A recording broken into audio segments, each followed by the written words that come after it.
We're going to be, yes. Okay. Grand rising, good evening, good afternoon, depending where you are joining us from today in the world. My name is Naa Amerley Asante-Armar, and you are tuned in to the Women in Political Leadership series, streaming live from Ghana, Texas, and in the USA and the UK today on the Power to Our Mothers Foundation Africa and United States of Africa Facebook platforms, and also the United States of Africa YouTube channel. So first of all, a warm welcome to you if you're joining us today, especially if you're here for the first time. Please do take a few seconds to like, follow, subscribe, exactly to where whichever platform you are on, and drop a comment. Let us know where in the world you are joining us from. I am very excited today to be joined by two amazing guests to discuss the issue of loosely inclusive politics and the ongoing genocide in Ethiopia. Now, before I introduce them, I will say that it's only recently that I've learned myself about the ongoing genocide in Ethiopia. And somebody messaged me today when I shared the discussion we're having discussion we're having this evening to say genocide in Ethiopia, like they completely had no idea. And I, fortunately, through doing this and speaking to our first guest that I'm going to introduce, that yes, that is the reason why at least I know what is going on there. And so without further ado, I want to introduce my guests. The first is Sister Yeharerwerk Gashaw. Some of you may remember her from previous episodes. Sister Gashaw has many titles and accolades. I cannot share them all with you now because we have really important things to talk about. Suffice it to say that Sister Yehara is a socialist, a journalist, a vice president of the United States of Africa, and also the founder and president of Ethiopian National Government in Exile. She's a human rights activist and Pan-Africanist, and she was named as the ambassador to the then Organization of African Unity, which is current day African Union, back in 1990. At which point she was the first African campaigning for raising awareness about drugs in Africa. She also happens to be the first Ethiopian international model to work outside of Africa, and an accomplished actress, being the first African or first Black actress to appear in that globally watched TV soap opera Dallas on CBS. So that is Sister Yehara. Welcome, Sister Yehara. Thank you for welcoming me again. And our next guest is Sister Aregash, and sorry, Sister Aregash Gebretsadik. I hope I've said the name correctly. And Sister Aregash also has many accolades, being a mother of four, a lawyer, a human rights defender, and also a business analyst. She traveled to the UK from Ethiopia as a political refugee in October 1991, has done a whole variety of work, which we won't get into right now, but suffice it to say, from cleaning to business and office consultancy. And as I said, she's a lawyer and a human rights activist.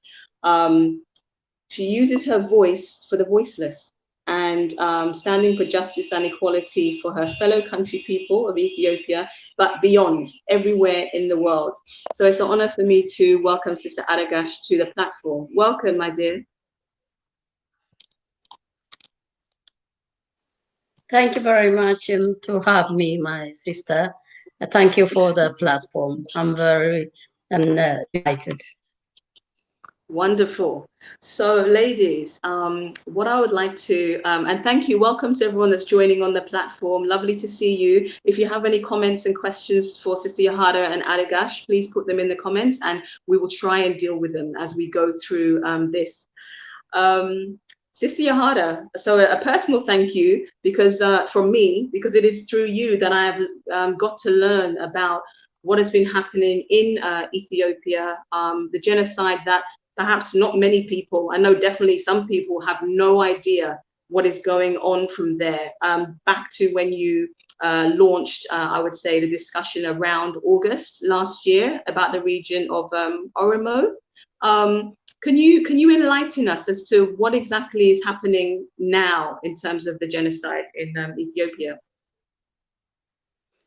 First of all, I'd like to thank God, as usual, for this platform and for you and for this interview. Yes, so we've been really educating, enlightening our people through this platform in the United States of Africa almost a year now with this special awareness campaign I started outside the political, box. So the same thing is going on. There's nothing changed in terms of the genocide, Amara, particularly the Amara ethnic group, which are the Pan-Africanist, Pan-Africanism founders and Pan-Africanism, Black people unity oriented, and they are the glue of the Ethiopian unity and the freedom. This is the people that fought, organized inclusively, all Ethiopians without gender differences, as well as without the religion differences and ethnic groups to fight the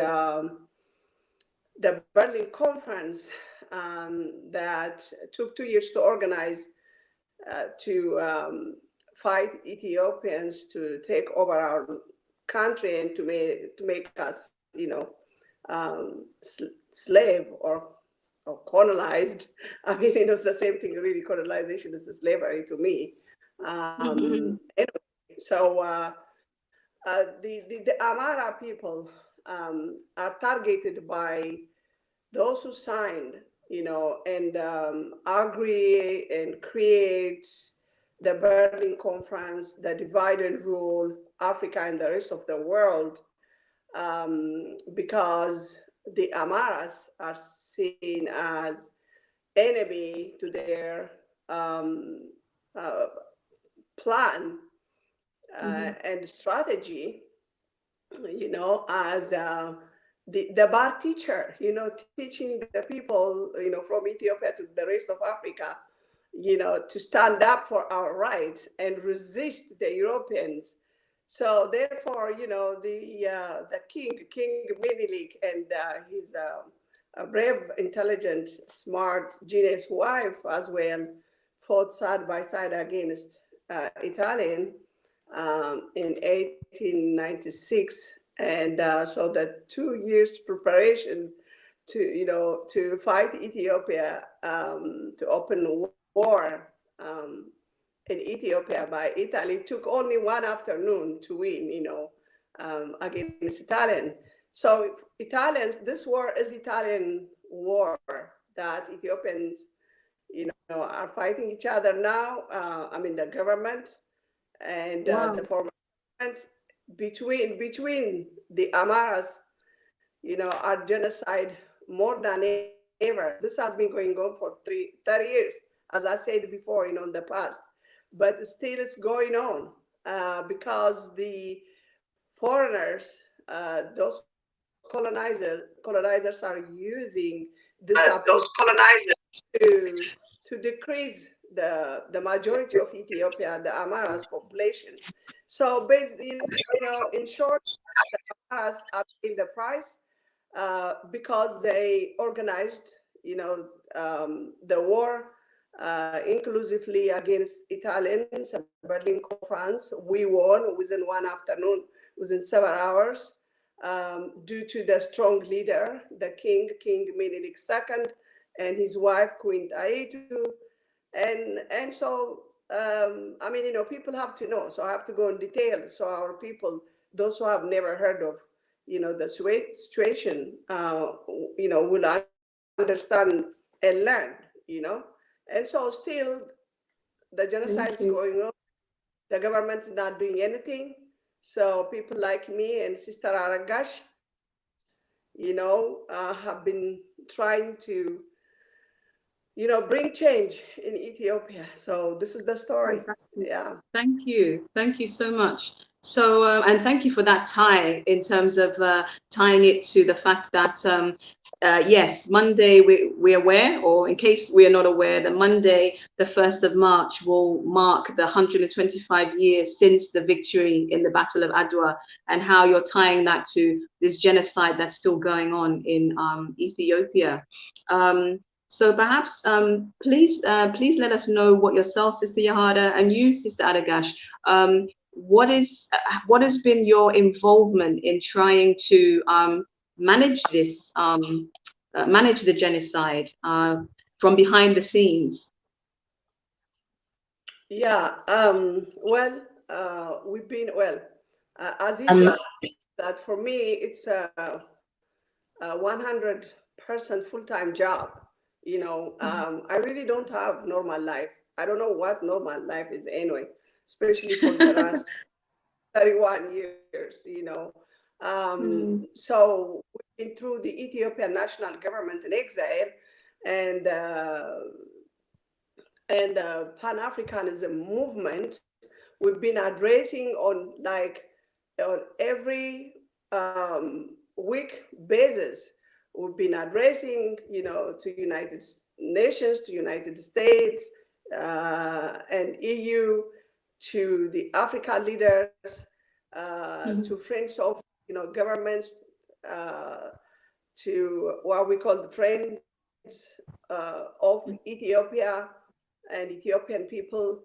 So we've been updating, informing on everyday basis through the exiled government about what's going on in Ethiopia, asking their help to interfere. I mean, to communicate and ask the Prime Minister Abiy Ahmed Ali, who never, went out to the media publicly, voice or to stop those, to stop the genocide, or he never made any statement.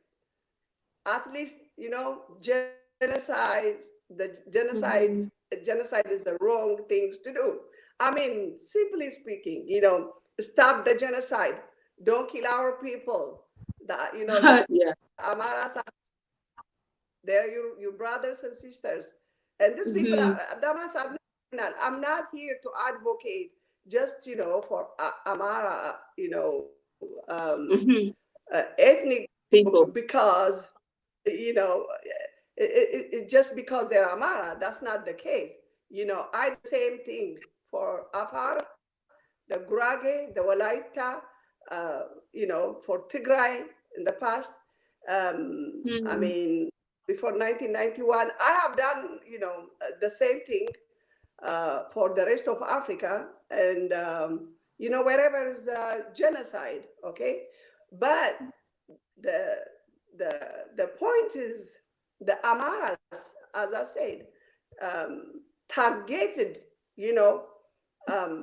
purposely, the Amaras are targeted because they are Amaras, because they are of the unity of one Ethiopia, one Africa, and one black people under one flag, which is also your flag, the Ghanaian flag, Yes.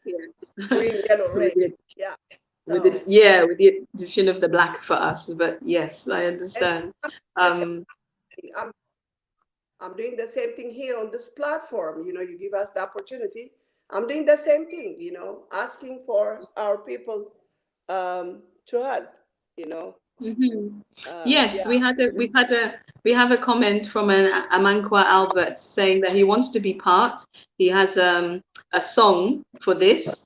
I'm not sure if he means well, maybe Amankwa, you can clarify what you mean. You have a song for this. Is it to be included in the campaign for against the genocide, or please do let us know. In the meantime, Sister Aregash, welcome. Please do tell us what kind of work have you been involved in terms of trying to campaign against or fight against or stop the genocide that's happening in Ethiopia.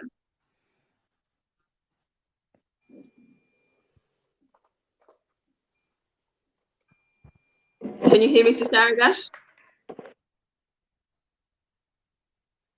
Oh, you are asking me. Sorry.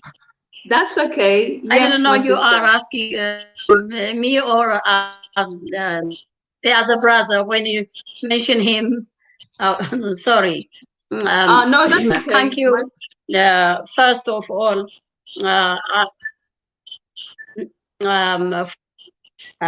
thank you for having me today on Africanism page. And it is a great feeling to be here. And I firstly like to thank my sister. We call her Yeharerwerk.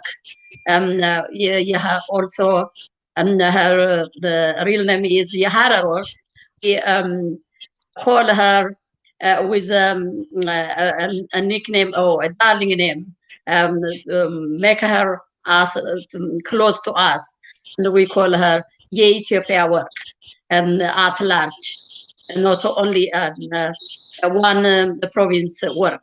It means gold, our Ethiopian gold. Majority of us, we call her, because she's a darling, she represents our country at international stage. So we are, and we are proud of her. And I would like to thank her for bringing me to this great African brothers and sisters platform.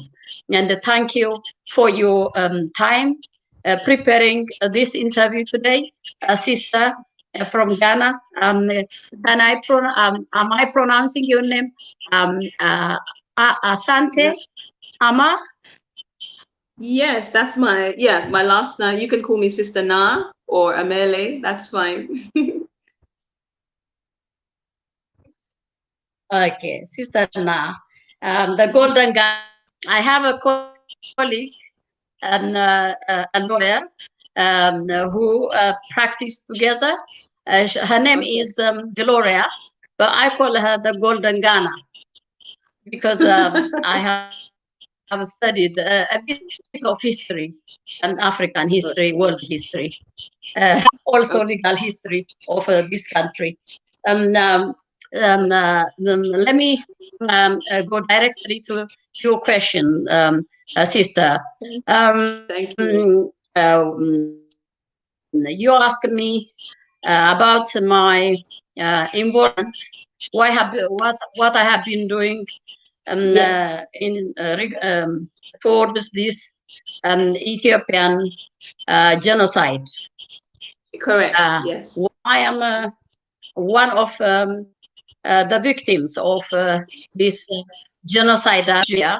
We call it Wuyane, or the one minority ethnic group, elites, and they represent only 5% of the 100, nearly 20 million Ethiopians, and the majority being the Amhara, and the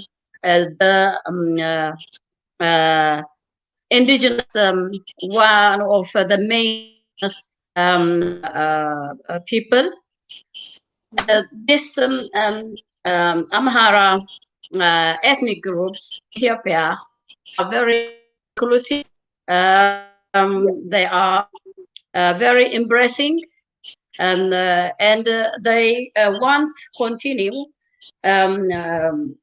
together as united Ethiopia, whereas the rest of to the Tigray ethnic groups, the elites from ethnic Tigray and the elites from ethnic Oromo, these are the genocidal individuals, groups. They allied together and targeted the majority Amhara, the indigenous people, to vanish from the land, their livelihood. And they have been committing that since they came to power by default. They didn't, but there was a vacuum during the last time of the military government in 1991, and they used that opportunity with the help of course, the West. They and also the Arabs. They managed to come to power. Ever since they come to power, their main enemy they targeted is, as my sister explained, Sister Yeharerwerk a moment ago, the Amhara. They targeted the Amhara, and they've been committing genocide from poisoning to imprison the Amhara intellectuals, and to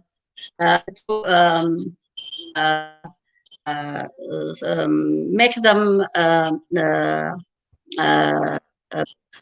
fled their livelihood, and they rape women, girls, and children as young as 4 and above. I mean, the atrocities, a number of crimes they have been committing since 1991 until this the TPLF, removed from power by the popular uprising. Here in the diaspora, we've been struggling for 27 years. I've been actively protesting, actively involving and in the parliament with my fellow Ethiopians, and we've been raising awareness to the general public, to the world at large.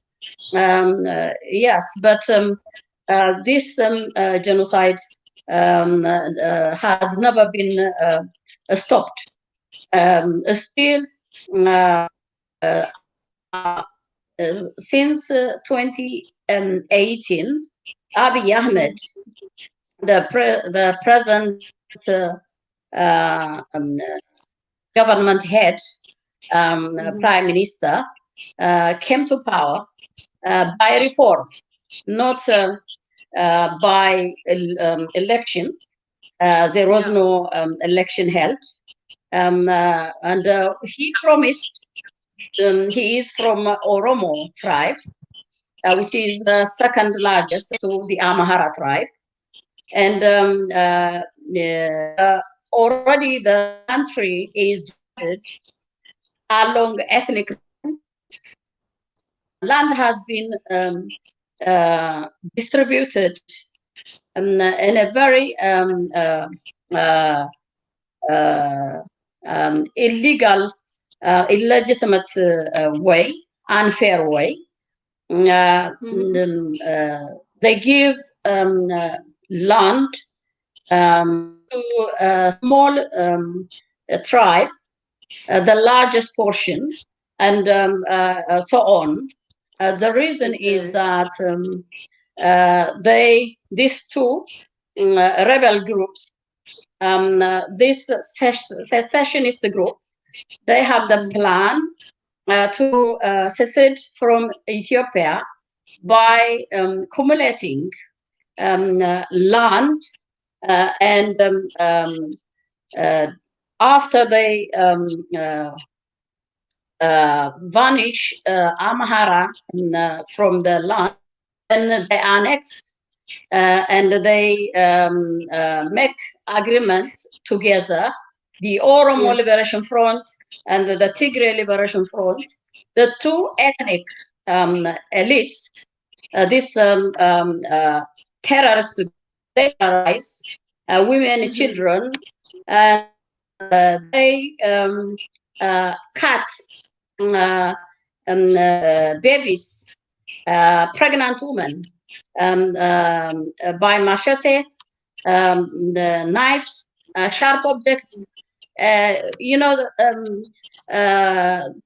do to innocent farmers and uneducated, illiterate, very helpless, kind, elderly women, man. They even rape monks in the monastery, women and men who are in the service of God. Their crime is very heart-wrenching. Even to explain by the sunlight in South Africa.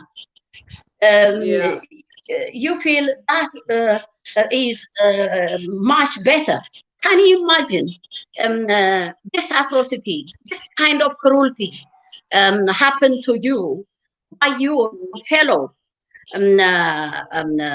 Ethiopian citizen simply because you are from a tribe?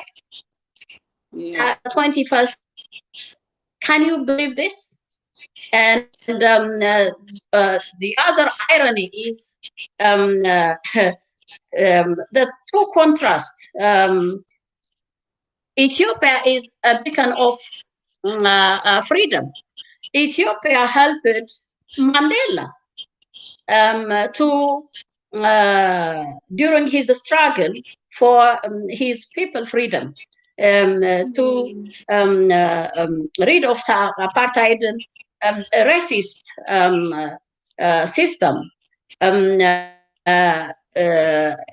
help Mugabe to free his country from me, and all other Kenya. There is a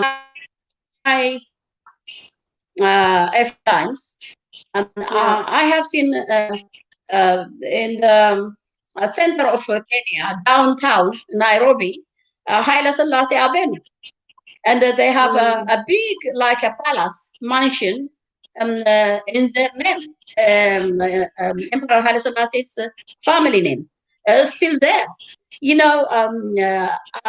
are our leaders in the past, the kings, they were standing for African freedom. They were a voice for the voiceless of Africa. You may not know history much, and you are a young woman, you probably don't know your African history. But the truth is, who established African Union? Because Ethiopia remained free independent country and never been colonized. Ethiopia used that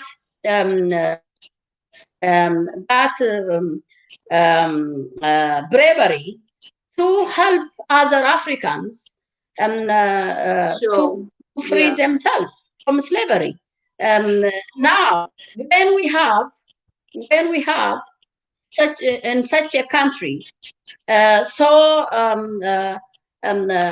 example, a symbol of freedom in the whole world, not only for Black people, oppressed people all over the world, in Asia, South America, standing jubilant when they heard Emperor Menelik, King Menelik II of Ethiopia, won against the European power. Mussolini, the fascists. It was all over in America. Italians, they say, "Viva Menelik, Viva Titu." His empress, his queen, his wife, because they were kind after the war. They didn't kill those captives. They took those war prisoners. After they went to their country in Italy, about their kindness, how they are and the believer, the king and his wife is, the care they provide to those. So when you compare such a country, live by a vivid example in the whole world, how come now in the 21st century becomes savage and destroy that image? How come they kill each other to commit genocide? No, I understand. It is an irony. It is, but it's not. It's not. On the one hand, it's not surprising because I would say, just like us as a people, as a race of people, anything that is extremely strong, you need to attack from many, many, many, many different angles. So as much as we've had these victories and, there's things, and we remember that, yes, we're talking about the genocide in Ethiopia. And previously we've spoken to Sister Yeharerwerk about the other genocides, the other merciless killing that is happening across the continent of Africa, that we don't really get to hear much about unless we know people there or we're on the ground, So when you have a people that historically have accomplished so much, when you think where we came from, that battle, that targeting to break us down, it has to be merciless. It has to be relentless. So I don't think it's a reflection, if you like, of Ethiopia's weakness or strength, but it's a representation of all of us. Wherever they will attack at any and in several places to make sure that the motherland and the children of Africa, we do not rise again. Unfortunately, what they don't know is that they can't stop what is inevitable. We will get there. For me, it's a question of how quickly do we want to get there. But I do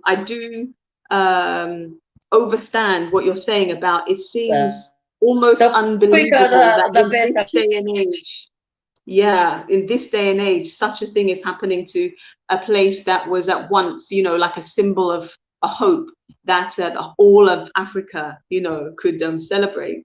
I'm conscious of time, and I really want us to talk about the fact that we know, we're talking about women in politics, but having spoken to Sister Yeharerwerk before, at least she tries to make a point of really being inclusive in politics. And I know when you had the conference or the discussions in August talking about what's happening or what was happening in the region of Oromo, that actually, you know, it was a discussion held between the men and the women. So, Sister Yahara, I just wondered, or both of you, to talk a little bit about, you know, how the inclusivity or lack of inclusivity of women is affecting how this genocide is managed, if I can put it like that.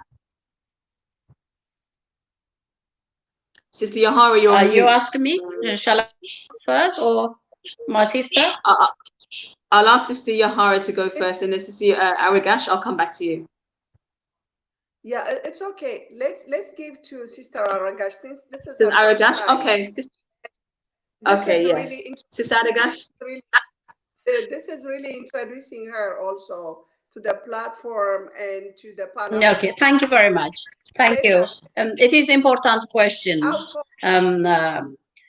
Yes, of course, women they should be represented in leadership.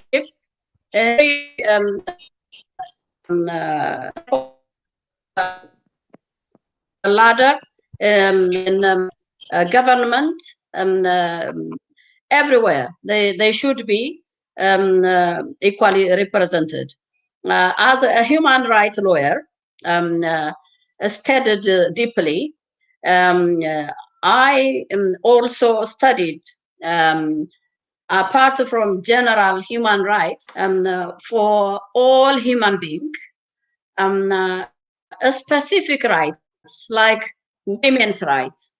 And I have studied, looked into the convention, Women's 1979, which is ratified by the United Nations General Assembly, as you may know, and also is disability rights and children's rights, which is the convention, children's convention, ratified by the whole United Nations members, 195 as stand today members in 1989, which they give a very special regard to that convention. So as a lawyer who studied passionately, especially, although I studied other areas of laws, specifically, it's very close to my story. As earlier mentioned, I am one of the victims, along with my family, of this brutal racist regime in Ethiopia, if you like. So I did a study with passion. Women's based on natural rights should be represented in every corner. When I say that, I am not women's for the sake of to be balanced and in number. They should be here in parliament. This is not leadership. This is not as some people they lost sight. When we say, oh, more women's must come to politics, must come and challenge men. It is true. Women exclusively have been oppressed by men. There are also corrupt women.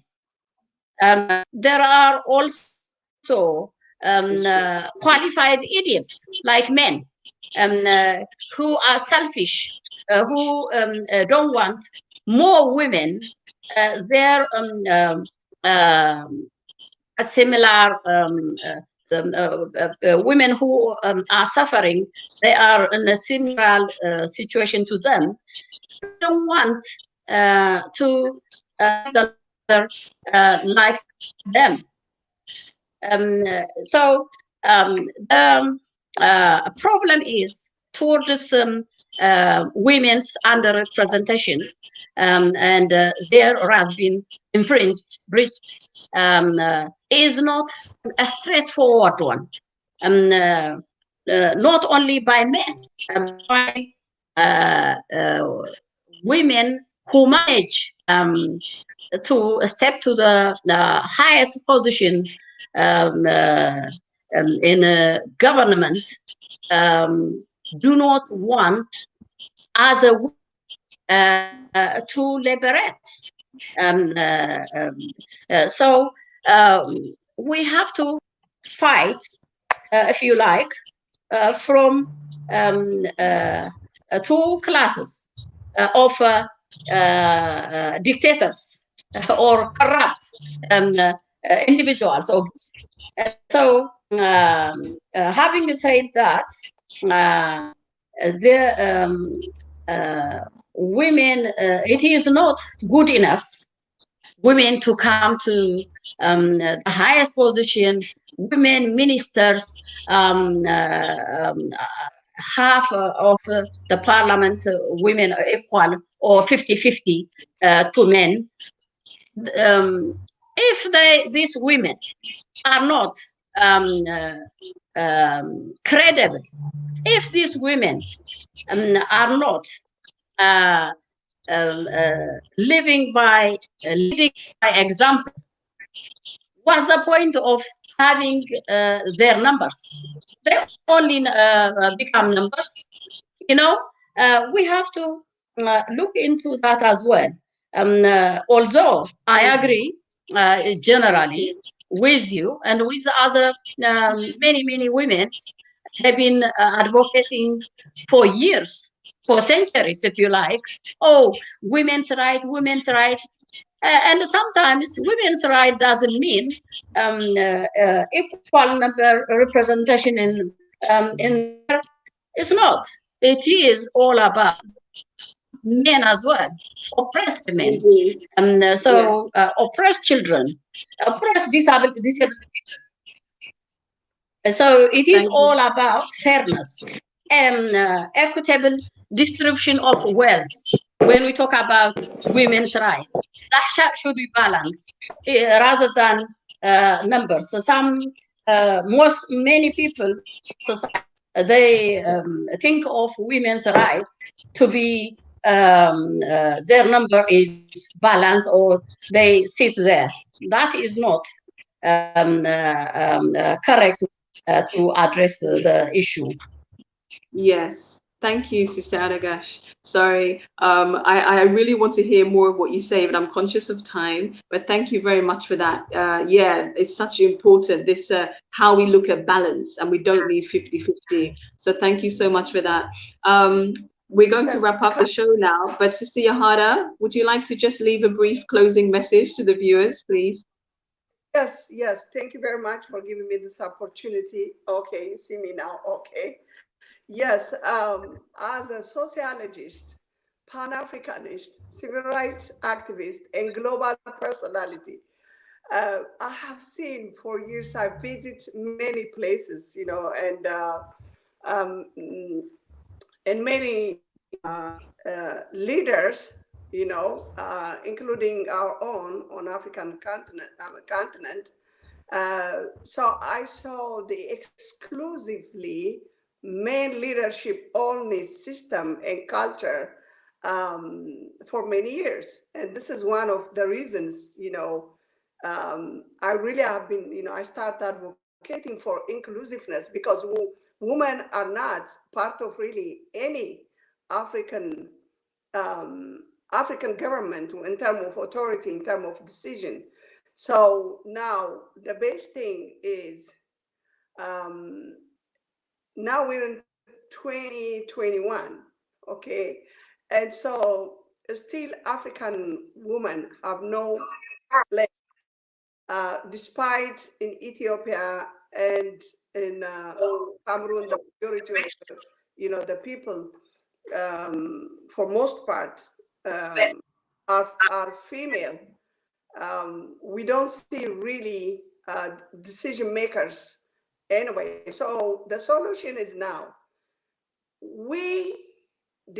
especially the Pan-African, the sisters and the brothers here at the United States of Africa, the Pan-African movement circle, and people like you, open-minded, young people especially, the young and old anyway, everybody, we need to come together to start a continental campaign to bring out the sisters, the well-read, the educated, the brilliant, the natural, leaders to the platform like this, and enlighten them and educate them about their rights, listen to them, and so we can create we can start a big campaign, probably from let's say in May, probably, that's really, the best solution we have, and that the right, anyway, strategy, we need to bring our sisters, those are selected, but not elected, selected, their prime ministers, ambassadors, ministers, presidents, you name it, from from the inside the box, and so we can come together and create our own, African sisters and brothers inclusive campaign, so we can bring the female leaders to the power.